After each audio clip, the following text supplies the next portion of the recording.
They called it the Heart of Darkness. But what if the heart of Africa was never dark, just silenced? The Congo was not a blank slate waiting to be discovered. It was a world of kings and cosmology, where cities rose before Europe knew how to map the stars, where trade routes snaked through rainforest and spirits were more real than crowns. Before colonialism, Congo had history, civilization, power, and memory.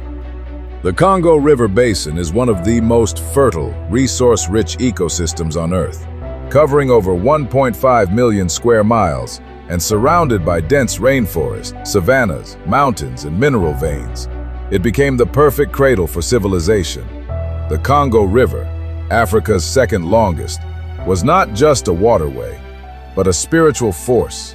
It shaped settlement, economy, agriculture, and identity. Its many tributaries gave rise to diverse but interconnected kingdoms, each with their own cultures, languages, and hierarchies. Founded around the late 14th century, the Kingdom of Congo became the most prominent early state in the region. At its height, it controlled territory spanning present-day northern Angola, western DRC, Republic of Congo, and Gabon. At the top was the Mani Congo, King of Congo, who was both a political and spiritual figure. He ruled from the capital, Mbanza, Congo, a stone-built city with palaces, plazas, and roads, predating Lisbon's own city planning. The kingdom was divided into provinces, each ruled by a governor who owed tribute and allegiance to the Mani Congo. Congo had oral schools led by elders and spiritual guides. Education focused on history, governance, ethics, kinship, ritual, and warfare. After the arrival of the Portuguese in the 1480s, Congo elites also learned to read and write in Portuguese and Latin.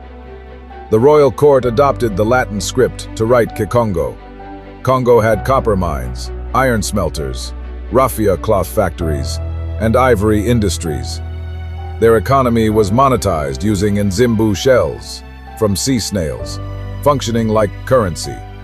Major exports included cloth, pottery, salt, copper, and later, tragically, enslaved people. In 1483, Portuguese explorer Diogo Cao reached the Congo River. This marked the beginning of a century-long diplomatic engagement, not conquest. In 1491, Mani Congo Nzinga Nkuwu converted to Christianity and was baptized as João I. He was followed by his son, Afonso, the first Mvemba Nzinga, who became one of the most fascinating African monarchs in history. Born around 1456, Afonso was raised in both Congo tradition and Christian teachings. After converting, Afonso believed he could blend European knowledge and Christianity with Congo's existing spiritual and political systems. He built churches, schools, and introduced European-style governance models. He corresponded with the Pope and the King of Portugal, writing in elegant Latin. He sent sons of nobility to study in Lisbon. Congo became the most Christianized kingdom in Africa, but Afonso's dreams crumbled when Portuguese slave traders began kidnapping Congo citizens, undermining his authority. He wrote a series of heartbreaking letters to the Portuguese king. Each day the traders are kidnapping our people. Our land is depopulated. We need priests, not weapons. His pleas were ignored. His own nobles began selling people for guns and wealth.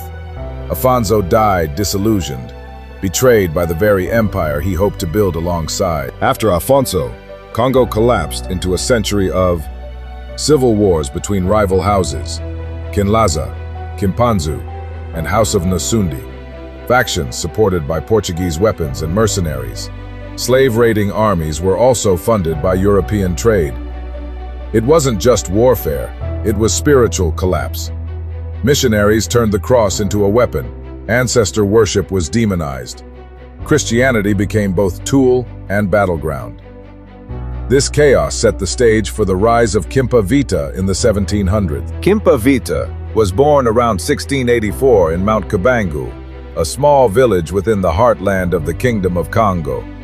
By the time of her birth, the once mighty Congo kingdom was in ruins. What had been a centralized, spiritually guided, and politically stable empire had fallen into civil war, dynastic infighting, and increasing foreign domination by the Portuguese and their slave trade partners. Congo's sacred capital, Mbanza Congo, once home to stone churches and courts, was abandoned and desecrated.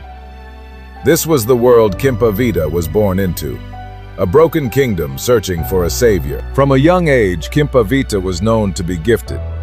She would fall into long trances, speak languages she was never taught, and experience visions of saints and spirits.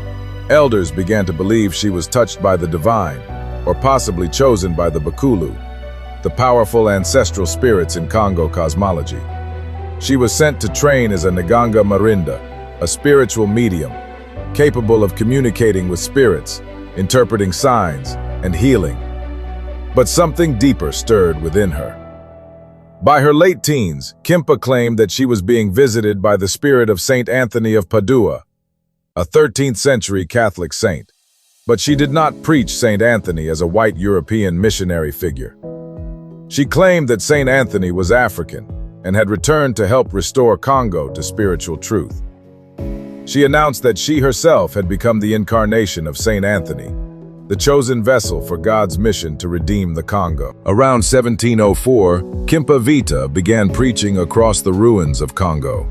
She taught that Jesus was born in Congo, not in Bethlehem. The Virgin Mary was a black woman, not European. Heaven spoke Kikongo, not Latin. The Congo Kingdom was the true Holy Land, and Mbanza Congo was Zion. The European priests had twisted Christianity to enslave and control the people. Her message was fierce, radical, and uniquely African. She called for the end of civil war, the reunification of Congo under one king, the restoration of ancestral dignity, the removal of Portuguese influence from Congo's spiritual life. Her movement was called the Antonian movement, and it spread like wildfire. Kimpa Vita and her followers marched to Mbanza Congo, the abandoned capital, and resettled it. She declared it sacred once more, the center of the black spiritual world. There she built a church, gave public sermons, performed healing rituals, and continued to receive divine visions. Hundreds of peasants, nobles, and even soldiers joined her cause. She rejected Catholic sacraments, saying the spiritual path needed no European priests or sacraments to reach God. She preached direct communion with the divine through African identity and truth. But her message did more than offend the church. It threatened the entire colonial power structure. Kimpa Vita attempted to ally herself with King Pedro IV, a member of the Kinlaza house, urging him to unify the kingdom and reject the Portuguese. But the king, under pressure from the Catholic missionaries, denounced her as a heretic. She was arrested in 1706 while pregnant and placed on trial by Portuguese Capuchin priests. They charged her with blasphemy, heresy, witchcraft, claiming divinity. She was found guilty in a colonial ecclesiastical court. Despite widespread support among the people, no royal house intervened. On July 2, 1706, Kimpa Vita was burned alive at the stake, alongside her companion and spiritual aide, Domingos Barros. Her ashes were scattered, her church was destroyed. The missionaries declared victory. While Congo battled European betrayal, in the southeast rose the Luba Empire, centered in present-day Katanga. Founded by Nkongolo Mwamba and later expanded by Kalala Ilunga, the Luba state was both spiritual and administrative. The Balupwe, kings, were seen as semi-divine. Rule was matrilineal, inheritance passed through the mother's line, strengthening clan ties. Luba had memory specialists called Mbudi, oral historians who used Lukasa, wooden memory boards, to recall complex histories. The Lukasa was a map, a genealogy, a calendar, and a spiritual device. Luba influence spread across central Congo, blending with the neighboring Lunda Empire, which adopted similar governance and cosmological systems. A prince of foreign origin, Kalala Ilunga, is said to have married into Luba royalty and challenged a tyrant, named Nikongolo Mwamba. After a dramatic betrayal, he escaped, gathered loyal warriors, and returned with iron weapons and strategy. He defeated Nikongolo and unified the Luba, forming the first sacred kingship. He established a bureaucracy, a court of oral historians, a centralized army. He wasn't just a warrior, he was a civilizer. Many African rulers traced their legitimacy to him. There was also the Lunda Empire, known as the network of trade kings. Founded around the 17th century, Lunda controlled a vast trade network across modern Angola, DRC, and Zambia. Its rulers were known as Mwand Yav. The empire thrived on ironworking, copper mining, and a massive slave trading network, even before Europeans arrived inland. Across pre-colonial Congo, belief systems were complex, deep, and rational. Most groups believed in a creator god, Nzambi, Kalunga, or Liza, depending on the region, who was distant.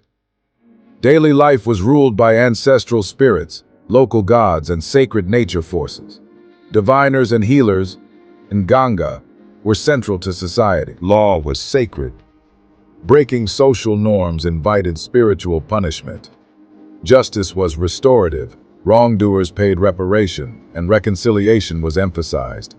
Secret societies like the Bundu and Ndembu initiated youth into adult life through rituals and trial. Though not schools in the European sense, Congo civilizations had structured education systems. Boys were taught farming, politics, warfare, and history. Girls learned medicine, ritual, and domestic diplomacy, as marriages were often political tools. Astronomy, metallurgy, boat-making, and herbal medicine were well advanced. Born from both myth and reality, Mwantyav was believed to descend from a sacred blacksmithing line.